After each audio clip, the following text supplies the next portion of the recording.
नमस्कार साथियों, आज के हमारे अध्ययन का शीर्षक है टाइप्स ऑफ फॉल्स, यथार्थ भ्रंश के प्रकार। इससे पूर्व के अध्याय में अपने फॉल्ट्स के बारे में साधारण जानकारी ली थी और उससे पूर्व जॉइंट्स, आउटलायर, इनलायर्स, फॉल्ट्स इत्यादि के बारे में हमने अध्ययन किया था।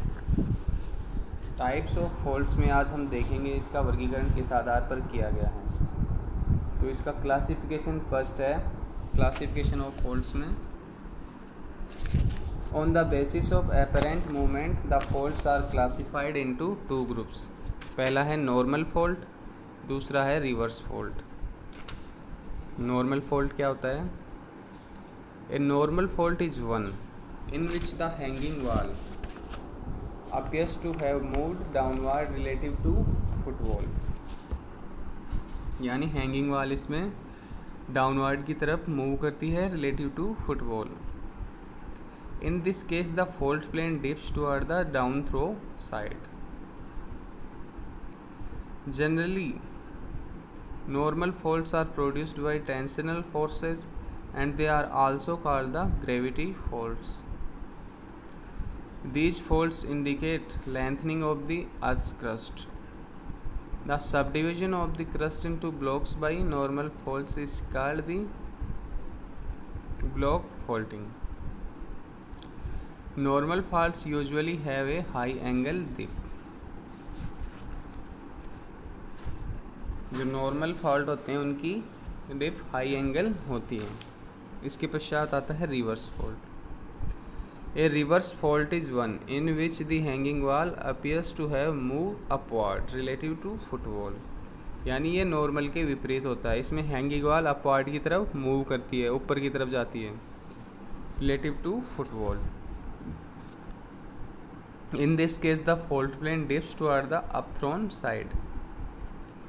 The reverse fault are usually high angle faults. ये high angle fault होते हैं। They are produced by compressional forces. These faults indicate shortening of the earth crust. जो reverse fault होते हैं वो shortening of earth crust show करते हैं, और जो normal fault होते हैं वो lengthening of the earth crust show करते हैं। Normally reverse faults have dip of order of 45 degree or more. Intense compression produces low angle reverse faults called thrust. Thrust faults may curve at bottom to merge with a bedding plane. A horizontal or low angle thrust fault in which the displacement is large is called the overthrust. The displacement of the overthrust may be measured in kilometers.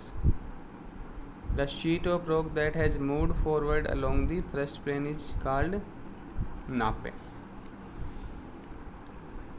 Isolated parts of overthrust rock mass resting on the underlying strata are known as nape outlier or clype.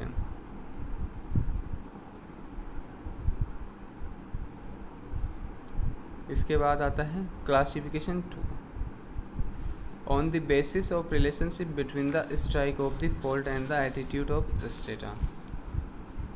The faults are classified into 5 groups mainly. पहला है dip fault, दूसरा है strike fault, तीसरा है bedding fault, चौथा है oblique fault, पांचवा है टियर और branch fault. A fault which strikes approximately parallel to the dip direction of bed is called dip fault. इसके पश्चात आता है strike fault. A fault which runs parallel to the strike of strata is called strike fault. A strike fault is termed as a longitudinal fault when it runs along the strike of regional structures such as fold axis etc. इसके पश्चात आता है bedding fault. A bedding fault is one which occurs along a contact between beds of different or same lithology. The bedding faults are difficult to recognize. इसके पश्चात आता है oblique fault. A fault which runs oblique to the strike and dip direction of the strata is called oblique fault. When a fault strikes diagonal to the dip of regional structure, it is known as the transverse fault. इसके पश्चात आता है tier fault और range fault. In strike slip faulting, the relative displacement of the blocks is horizontal. The fault plane of the strike slip fault is more or less vertical and often extends for long distances. Because these faults frequently strike across the trend of faults, they are called transcurrent, tier or range faults. इसके बाद आता है classification 3. On the basis of the degree of dip, the faults are classified into two groups.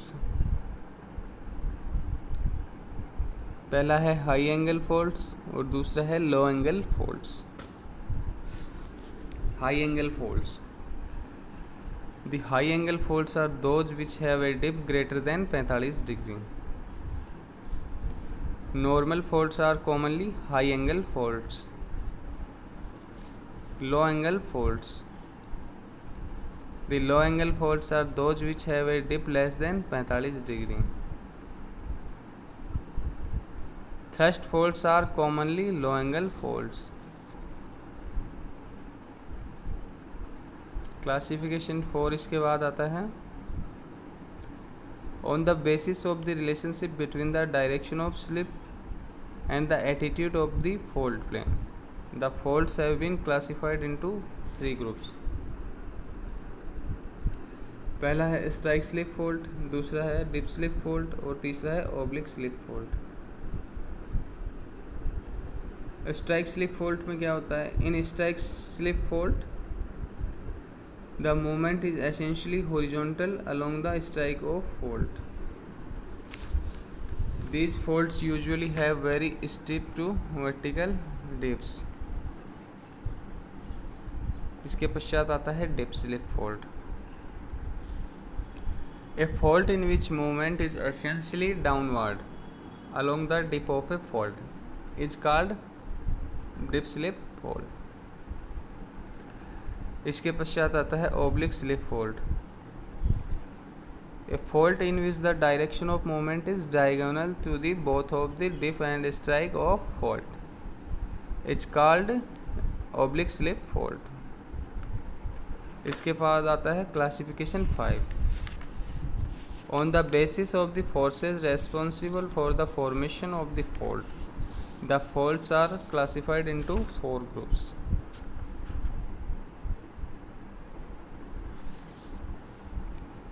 पहला है gravity और tensional fault, दूसरा है compressional fault, तीसरा है ट्रांसकरेंट फॉल्ट और चौथा है पिवोटल फॉल्ट. ग्रेविटी और टेंशनल फॉल्ट देखते हैं. These faults are formed by tensional forces which pull the earth crust apart. Normal faults are the example of this group.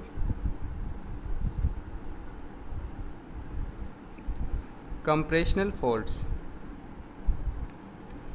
These faults are caused by the compressional forces which produce fault as well as fault. These faults are caused by compressional force which produce faults as well as faults. Reverse faults and thrust faults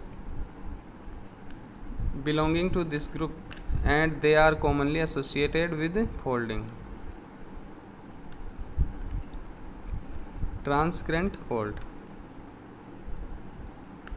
These faults are caused by lateral thrust. Tear or wrench faults belong to this group. Transcurrent faults exhibit mainly horizontal movement. इसके पश्चात आता है pivotal faults. These faults are caused by rotational stresses and the movement involved in mainly rotational. इसके पश्चात है classification 6 faults का। Faults usually occur in groups. When a number of faults occur together, they form a fault system. On the basis of their pattern, the faults are classified into 7 groups. पहला है parallel faults, दूसरा है step fault, तीसरा है graben, चौथा है host, पांचवा है anaclon fault, छठा है peripheral fault और सातवां है radial fault. पैरेलल फॉल्ट देखेंगे, series of faults that have the same strike and dip are called parallel faults. Such faults run parallel to one another and all head in same direction with the same angle. इसके पश्चात आता है step faults. The term step faults is applied to those parallel faults where the down throw of all are in the same direction. In these faults, the down throw blocks produce a step-like structure. दूसरा है graben और rift fault. Grabens are long and relatively narrow fault troughs bounded by parallel high-angle faults. This structure is produced when the two parallel normal faults head towards each other and the rock beds between them are thrown down under the influence of gravity, forming a topographic low.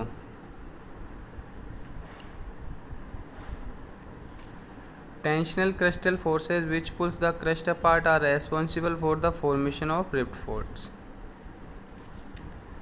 Grabens typically occur along the crest of upward.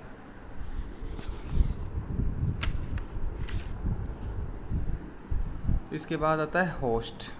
When two parallel normal faults head away from one another and the rock blocks between them is uplifted to form a ridge, the structure is called a host. इसके पश्चात आता है anaclon fault. These are relatively short faults which overlap each other. इसके पश्चात आता है anaclon fault. These are relatively short faults which overlap each other. इसके पश्चात peripheral fault. The curved faults which have nearly circular or arc-like outcrop on level surface are called peripheral faults. इसके पश्चात आता है radial faults. A number of faults exhibiting a radial pattern on the ground surface are called radial faults. Options को हम हिंदी में भी इस प्रकार देख सकते हैं. इनका वर्गीकरण, ज्यामितीय वर्गीकरण, ब्रंशों का वर्गीकरण इनकी ज्यामितीय रचना तो उत्पत्ति के आधार पर किया जाता है. ज्यामितीय वर्गीकरण, पहला है नेट सर्पण के आधार पर वर्गीकरण. तो इसमें पहला है नतिलंबी सर्पण भ्रंश. इसमें नेट सर्पण भ्रंश तल के नतिलंब के समानांतर होता है. इस अवस्था में रैक शून्य होता है. इसमें दूसरा आता है अनुनति सर्पण भ्रंश. इनमें नेट सर्पण भ्रंश तल की नति के ऊपर या नीचे होता है. इस अवस्था में अवनमन 90 अंश का होता है. इसके पश्चात आता है विकर्ण सर्पण भ्रंश. इसमें नेट सर्पण ऊपर या नीचे तिर्यक रूप में होता है. इसमें अवनमन 0 से अधिक तथा 90 से कम होता है. इसके पश्चात आता है शिला संस्तरों के आधार पर वर्गीकरण. नतिलंब भ्रंश वह भ्रंश है जिसका नतिलंब शिला संस्तर के नतिलंब के समानांतर हो. दूसरा है संस्तर भ्रंश. वह भ्रंश है जिसमें भ्रंश का नतिलंब शिला संस्तर के समानांतर हो. तीसरा है नति भ्रंश. इसमें भ्रंश का नतिलंब नति की दिशा में होता है. चौथा है विकर्ण भ्रंश जो नतिलंब से तिरछा होता है. इसके में पांचवा आता है अनुदैर्ध्य भ्रंश लॉन्गिट्यूडनल फॉल्ट. वह भ्रंश है जो लंबाई में नतिलंब रेखा के समानांतर फैला हो.